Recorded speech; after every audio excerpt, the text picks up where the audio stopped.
How's it going, everyone? Welcome to G-Ball Vision. Today we have a new knife to check out coming in from Ruike. While we get started, let us know down in the comments what you have for your EDC today. And we have a big thank you to give to Ruike for sending this in. I will have this linked down below in the description. This is a model we have not checked out yet. You get a nice little keychain multi-tool there, a keychain multi-tool there. We can take a closer look at that here in a moment. If you're not familiar with Ruike knives, they put out some very good quality folding knives, and they put out some great quality fixed blades as well. Let's get this little tag off of here. They always come with that little tag.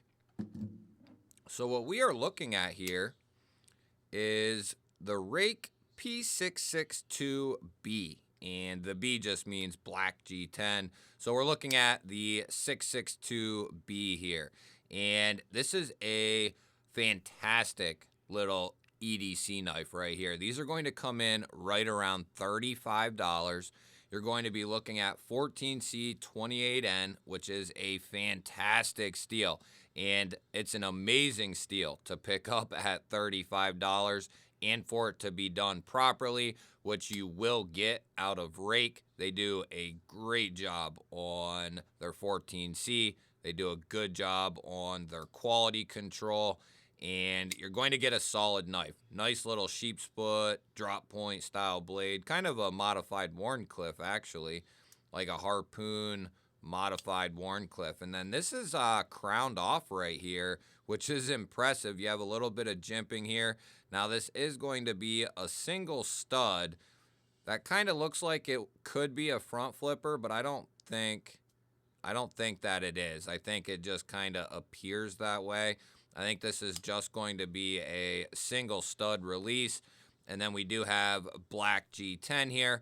This is basically, you just need a pocket knife. You don't need anything crazy. You want something that has some good value to it and good materials. That's all you need. This is going to be a great option for just a little pocket knife to have with you. We have a nice lower mounted deep carry clip, and that is recessed into the scales there. Going to be right hand carry only. And then they give a nice chamfer there to that liner. Liner's not chamfered or jimped or nothing, but here again, we are looking at a $35 knife, and it's a good looking knife as well. So let's get a size on this fella here. We're looking at, so we got an oddball one. We are looking at 6 5/8, and we have just under 3 inches of cutting edge, like 2 15/16, and then we'll call it 3 inches of total blade. You can see here up against the full-size Militol and the full-size Vostede Raccoon, not going to be on that same size as these are. Those are going to be considered full-size knives, where this is going to be more of a mid-size. And a couple more knives, more in its size range, but you'll see even up against the Drop Bear here, which is even smaller than the Mini Mystic, it's going to be a little bit smaller than that. As far as what this will look like in the pocket, we'll get our hank out here. And you do have textured G10, so that'll add a little bit to the grip in there, but good retention initially. You have a lower mounted pocket clip, so it's going to have a little bit poking out there, and that's done intentionally. Gives you a nice bit of surface area to grab a hold of and pull this from the pocket. Good retention, and it's going to look pretty clean in and out of that pocket. Not going to be left-hand friendly, which is a huge miss in my opinion. But like we said, this is going to be a very inexpensive knife. Let's go ahead and check the weight. We'll go ahead and get the new scale out here and check the weight on this thing. We haven't guessed a weight yet. We've used this in 2 videos, and I haven't guessed a weight on the first 2. Should we guess it with this one? We have steel liners.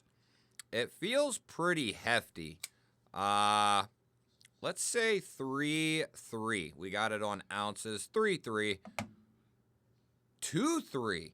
And we're at 64 grams for, or no, we're at 66 grams for everyone else.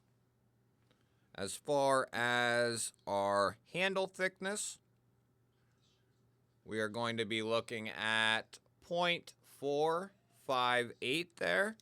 As far as our blade stock goes, we'll check it here at the thickest part. And we're at about 122 thousandths. And yes, these are brand new calipers. And they're pretty expensive for everything else that's out there. And our edge, just a rough guesstimate here, is about 18 thousandths there in that given spot. So that is coming down there pretty thin. We'll go ahead and see what kind of edge that rake throws on this. I'm going to guess we have a hair whittling edge here. We got some telephone book paper. Let's see what we got.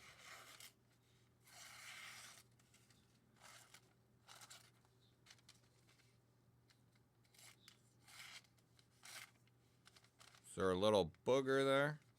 No. Okay, that was just me. It's got a nice edge on it. Sometimes when I'm cutting, I'm just focusing and I can't speak. Sorry about that. And then I'm like trying different angles to see if it cuts better. There's a lot I don't say while I'm cutting, I guess. But I'm trying it at various angles to see, you know, because some, they just work a little bit different, just depending on the knife and all that sort of thing. But this one's going to cut very well. 14C takes a screaming edge. This has a nice thin blade stock. It's not too thick behind the edge. Could be a little thinner, but it's not too bad. And you could change that a little bit and make this thing an absolute razor blade. And then you do have that nice pokey tip there. And that is going to come in very handy if you have a little bit of detail work to do. You'll be able to choke right up behind that edge. That'll give you a ton of control over this thing. And you don't have a lot in your way. You have the pocket clip and, of course, an open spine and face. But this is going to be pretty comfortable. You have a very neutral handle here. And I think this will make a nice, just, you don't need anything special. You're just looking for a solid knife. I think this will fit the bill at $35. And you'll be able to have a folding knife that's pretty versatile, I would say. People who are looking for, you know, multi-deployments, you're not going to, you know, want to go with this then. Obviously, this could easily be made a dual thumb stud and front flipper. I mean, it's probably too close there, so they didn't decide to do it, but that could be chamfered away a little bit and added, and then just raise that there for the front flipper. As far as the detent goes and the action, the detent is perfect. The action, it's really smooth, but I think that is, I'm not 100% sure. We might have to take it apart to know, but I think those are washers in there. At least that's the way that it feels to me. And I don't know, can we tell? It looks to be like it might be washers. I'll have to see if I can find that out. And if you know, let us know down in the comments. But I will see what I can find, and I'll leave the information down in the description or the pinned comment or both. But the next thing I do want to check is this lock. We do have good lock up there, about 50%. It's nice and smooth too. It's just not going to be, you know, a complete free dropper, especially out of the box. And you have that really lightweight blade. If you really broke this thing in, had it tuned right, had it lubricated, you could probably get it to close down halfway and then give it like a shake or two. I can kind of feel it breaking in as I keep flicking it here. But let's go ahead and check. The detent's nice and stiff right there. You can feel it just overcoming. And then it clicks in very nicely. No lock rock. Nothing side to side, up or down. And there's no detent lash in there either. So place your bets now and forever hold your peace on this one. I think we're going to be just fine. We have a positive contact. Nothing is coated on the liner or the tang. And we have a sturdy 50% lockup there. It's a skinny liner, but nonetheless, it is a steel liner. I think we will be just fine. As I said at the beginning, Ruike has great quality control. I honestly expected this to be a little bit sharper than it is, but that could be somewhat me also. But everything else, they do very well. I mean, a couple little critiques. I'd like that chamfered or jimped on the liner there, but not the end of the world. I'd like to see left-hand carry, but how far can we nitpick a knife that's $35 and comes in 14C? They gave us G10 with steel liners and a G10 backspacer. They gave us a lanyard post.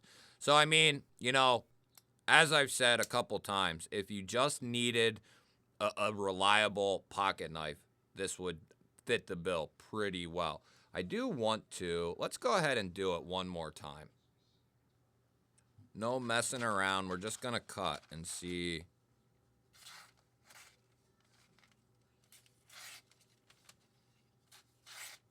Yeah, it's good.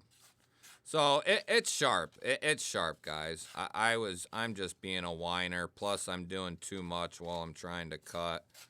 But it's got a nice edge on it. You'll have to let me know. Have you ever handled a Ruike knife? And let me know how you pronounce it, because I've heard 4 or 5 different ways on how to pronounce this. All the way from people who said they have lived in China and they know how to pronounce it. And apparently it starts with a Z sound, a Z sound. But I have no idea. I'll just continue to say Ruike because that's what it kind of looks like, I guess. But either way, it doesn't matter because they have some very solid knives. You'll have to let me know what you think down in the comments. I love hearing from you. Don't forget to hit the thumbs up button. That helps push this video out there to more people. And if you're new to my channel here and you enjoy knife and EDC content, you're in the right place. Make sure you subscribe because I release daily videos just like this. I'll put a couple of new videos up on your screen. Go check one of them out. Have an awesome day. Thank you all again for watching. I'll catch you on the next one.